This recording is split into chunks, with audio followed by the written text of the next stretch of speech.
This call is being recorded. Hey, Angel, how you doing? This is Jeff Callaway for AATQ. Doing good.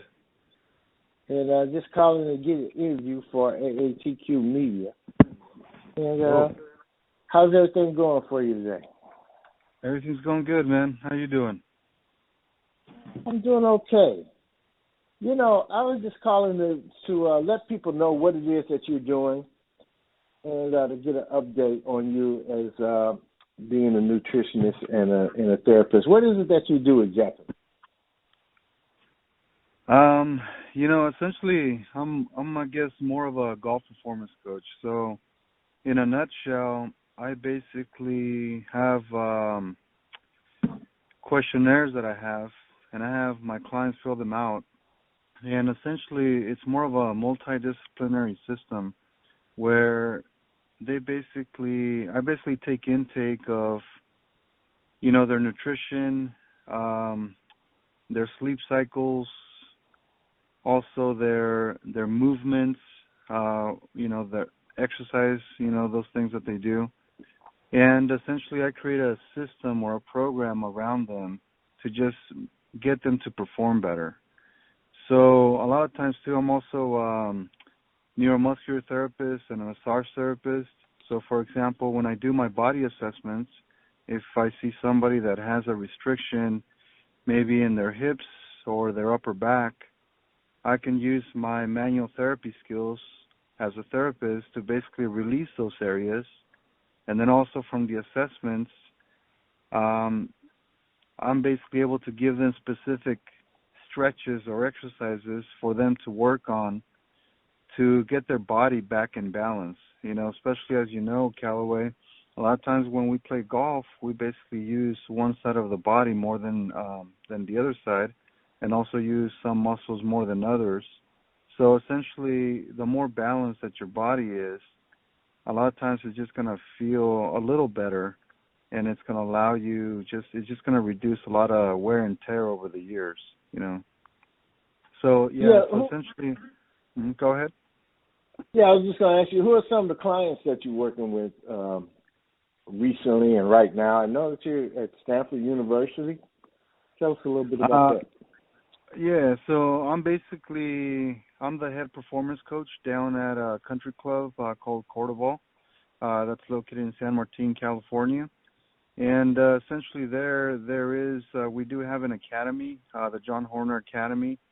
So there at the club, I'm able to work with a lot of top juniors from the area, from the Bay Area. And then also we have a connection in Taiwan and in China, where we also get some players that come over from China, and we train them at our academy there as well. And then also with our members there, typically most members there are 50 and over, so I work with a lot of 50 and over clients there as well. And then one of my other jobs is to work with the Stanford men's golf team. Although with the pandemic right now, I'm not actually doing too much work with them, just kind of supporting them online right now. But eventually, once we get some things opened up a little more, I'll be able to do more hands-on therapy and assessments and kind of support them that way. So essentially, yeah, go ahead. Yeah, well, what do you think is the main problem when it comes to preparation from a nutrition and therapeutical perspective? You know, to be honest with you, I think what happens is that a lot of people are just basically not aware, or they just have a disconnection, you know, with their body as far as what is good for them or what is not good for them. You know, and sometimes for example, when I do my assessment of having them fill out a diary, a food diary, I'm basically looking at what they're drinking, what they're eating, and at what times, and those type of things. So a lot of times some people might say, oh, I'm really eating really well, and then when I look at the foods that they're eating, sometimes I can see a pattern of foods that might actually not be supporting them as much as they would need. So I think sometimes we just have to focus more on water-based foods, and just foods that give you energy. So just, just foods that are not heavily processed. I think that would be one of the biggest things that I see, is that a lot of people just eat a lot of very processed foods and snacks, and then also, just very very sugary drinks. That would be another thing that happens in there, like even like nutrition bars. A lot of times those have a lot of carbs and a lot of sugars, and a lot of people don't know that, especially a lot of our youth. So I just kind of create awareness around some of those things and substitute some of those things for just real live and nurturing food. And then also I'm big into hydration, so I just have my clients really focus on those type of things, and typically that starts to kind of help them out little by little. So it's definitely a process, with all those things. Now, I understand you were just working with Maverick McNealy, who took second place recently at the AT&T Pebble Beach and shot a -16. What are some of the factors that went into his preparation that you think that helped him to have such a great performance up there at Pebble Beach? Oh man, there's a lot of different factors at Callaway. So basically, Mav is a very cerebral player, and he has actually a lot of he has a very good team around him, basically. So I'm just basically one piece of the puzzle. So he has his swing instructor, which is Butch Harmon, and then he has a mental coach and a strategy coach, and then so he's got a lot of people around. So essentially, my part is just to make sure that physically he's ready to go.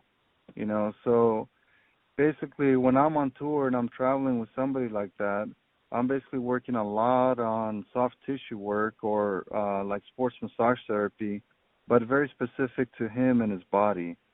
So sometimes, when I talk to him about his swing and kind of where his misses are, sometimes I have a good indication of what muscles might be tighter in the body than usual.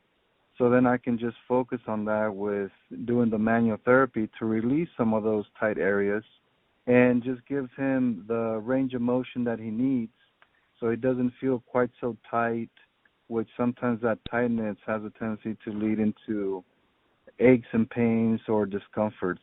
And when you're feeling like that on the course, I just don't think that you don't have as much confidence in your swing, and those type of things. So when you're in pain and when you're in discomfort, you're going to definitely you're going to be compensating while you're out there on the course.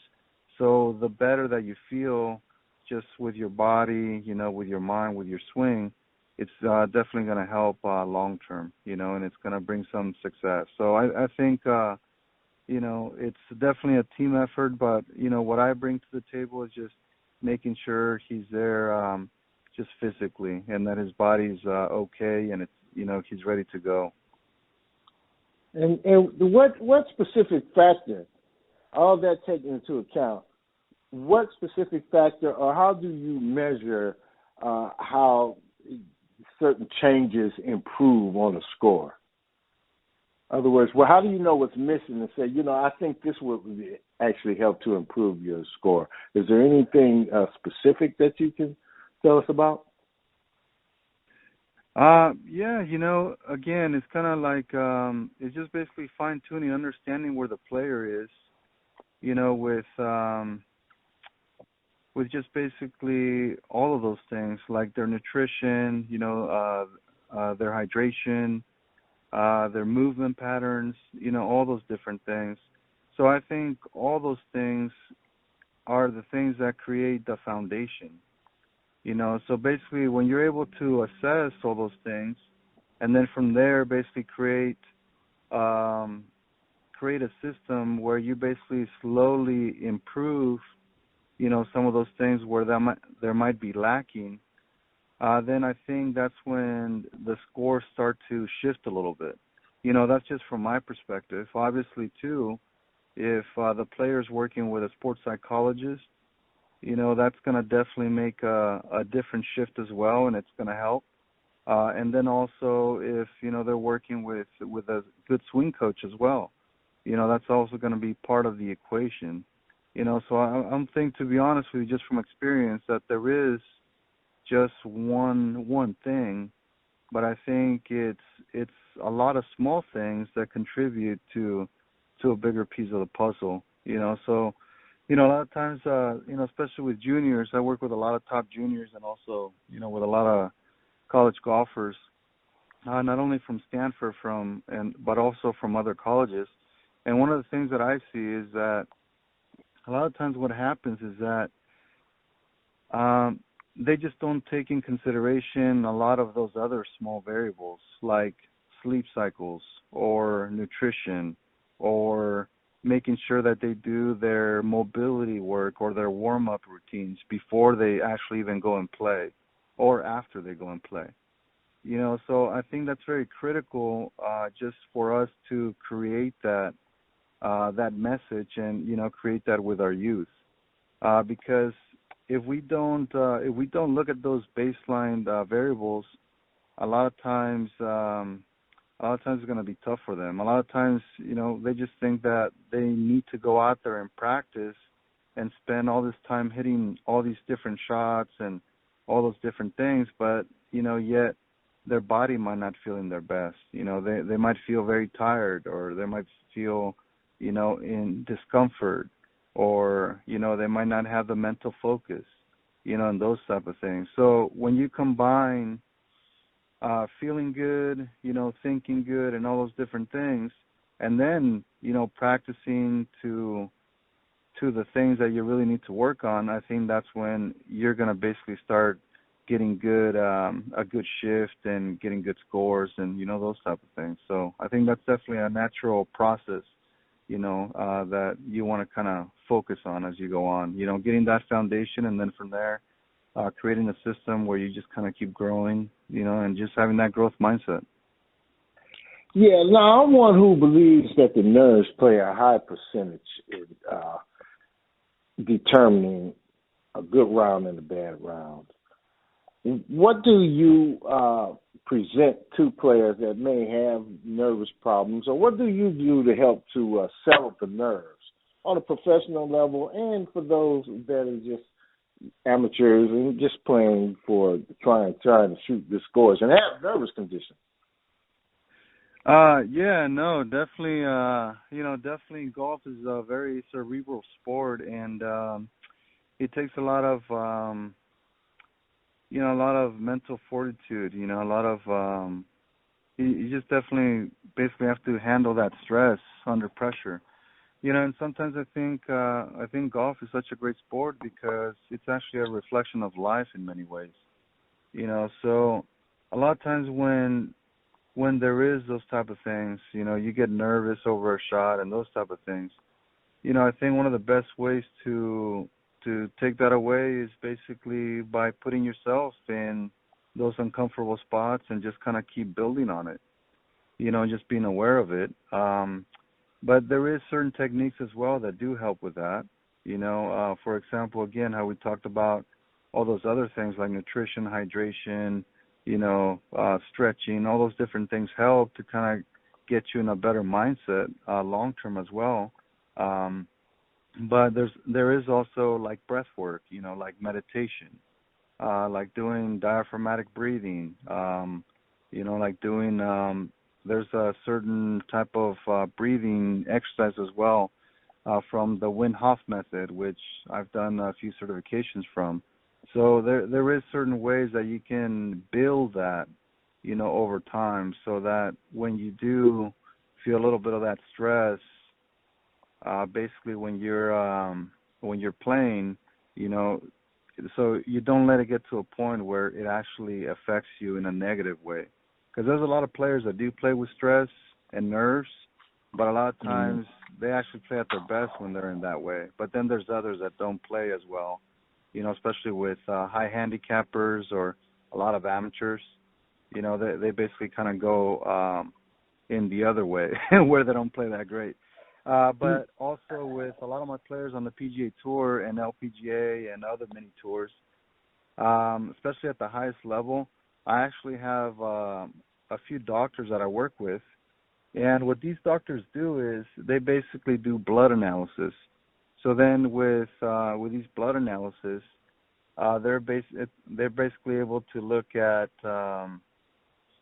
just what they might be lacking as far as nutrients, in the system, and they can supplement that through, again, foods and, different things like that. And a lot of times that basically helps also to reduce some of that stress. I know it sounds weird because it's not kind of connected, but, if you're basically nourished well and you have you're just basically going to be able to think clearer, when you're on the course. There's a lot of things that create a lot of inflammation in the body, a lot of foods, environment, a lot of different things out there.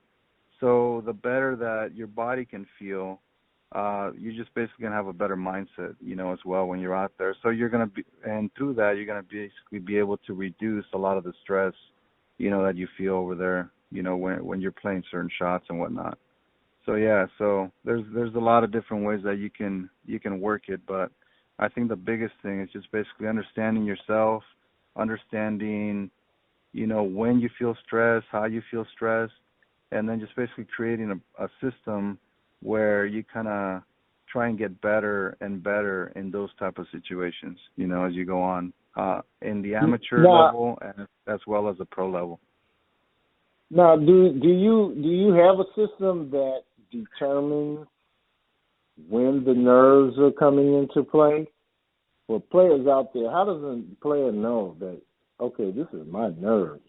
Because not all of us shake. Nerves are real subtle. Is there a system that you have to determine if the nerves are the factor?